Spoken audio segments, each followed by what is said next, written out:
सामने, श्वास सामान्य और पुनः वापस आइए, सीधा होइए धीरे धीरे।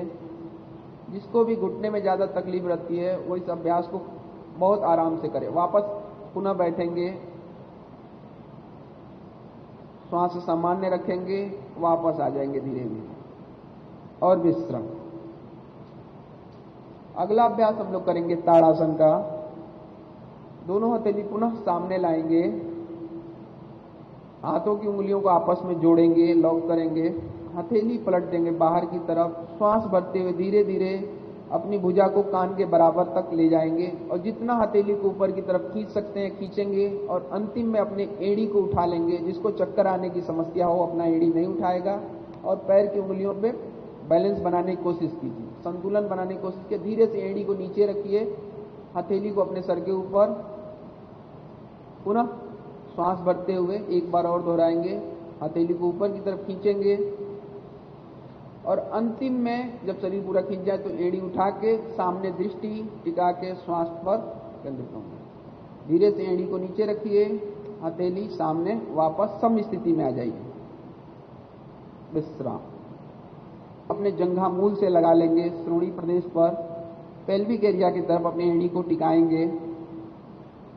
दोनों हथेली को कंधों की तरफ जमीन के समानांतर फैलाएंगे और हथेली को पलटेंगे।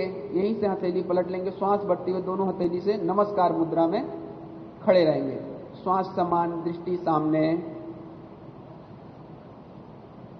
यह मन को एकाग्रता, शरीर को एकाग्रता प्रदान करेगा। धीरे धीरे वापस आएंगे। श्वास। जिसको भी कमर की दिक्कत हो धीरे धीरे हाथ उठाते जाइए। जिसको भी कमर की दिक्कत हो वो आगे की तरफ नहीं झुकेगा, सामने देखता रहेगा। श्वास छोड़ते हुए कमर से पहले 45 अंश के कोण पे आइए, फिर 90 अंश पे और धीरे धीरे दोनों हथेली को अपने पैर के पंजों की तरफ ले जाइए। अगर आपका उंगली पैर को पंजों को स्पर्श कर सकता है तो करने दीजिए। अपनी दृष्टि से घुटनों को देखिए, श्वास समान रखिए। धीरे धीरे पहले दोनों हाथों को उठाएंगे और गर्दन, वापस ऊपर की तरफ हाथ को खींचेंगे। सीधा, कमर को नहीं मोड़ना है, ऊपर की तरफ खींचना है। पुनः वापस आइए, श्वास छोड़ते हुए हस्तपादासन एक बार और दोहरा लेंगे। कमर से मोड़िए, श्वास छोड़ते हुए उंगलियों को अपने पैर के पंजे की तरफ ले जाइए। अब धीरे से अपने दोनों हाथों को उठाइए। उसके बाद कमर और हाथ पुनः सम स्थिति में आ जाएंगे। श्वास सामान्य।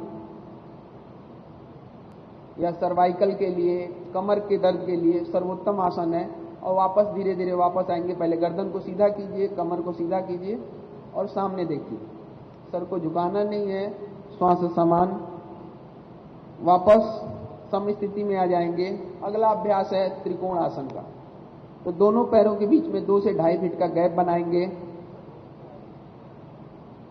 जिसको भी साइड में झुकने में दिक्कत होता है वो इस अभ्यास को करने से बचे। कमर में जिसको ज्यादा पेन रहता है वो इस अभ्यास को करने से बचे।